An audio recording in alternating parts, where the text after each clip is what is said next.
برادر الله حافظت، تو در راه دعوت کمر واستعین،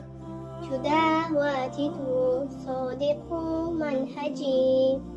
ترس در دلی دشمنان جا کرده ای، جهان می هراسد ز تو ای اخی، خاک چشمی جهمی پرانده ای، رد به جهمی و آزیری مدخلی،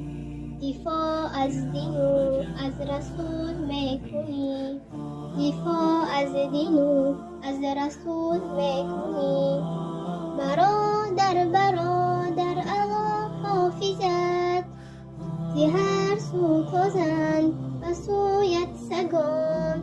برادر محزون مباش